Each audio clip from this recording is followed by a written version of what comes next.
Hello বন্ধুরা, আসসালামু আলাইকুম। তো আপনারা যারা শত চেষ্টার পরেও ফেসবুকে প্রবেশ করতে পারছেন না মোবাইলে ইন্টারনেট সংযোগ ব্যবহার করে, তাদের জন্য আজকের ভিডিওটা। এই মুহূর্তে দেশের অবস্থা খুবই করুণ, যার কারণে দেশের ফেসবুক ইন্টারনেট সংযোগ বন্ধ করে দিয়েছে, যার ফলে আপনাদের ফেসবুক ইন্টারনেটে প্রবেশ করতে সমস্যা হচ্ছে। তো আপনারা ফেসবুক ইন্টারনেট ব্যবহার করতে পারেন এক ভিন্ন পদ্ধতিতে। আপনারা যারা বাড়িতে ওয়াইফাই ব্যবহার করেন, তারা হয়তো চালাতে পারছেন ফেসবুক। তো যারা বাইরে থেকে মোবাইল ইন্টারনেটের মাধ্যমে ফেসবুক চালাতে যাচ্ছেন, তাদেরকে একটি ভিপিএন ডাউনলোড করতে হবে।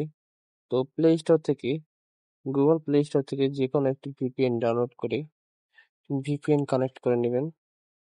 তো আমি একটি ভিপিএন ডাউনলোড করে নিয়েছি, তো ভিপিএনটা কানেক্ট করে দেব। তো এখন স্মুথলি আপনার ফেসবুক ইন্টারনেট চলবে। তো আজকের ভিডিওটা পর্যন্ত, ধন্যবাদ।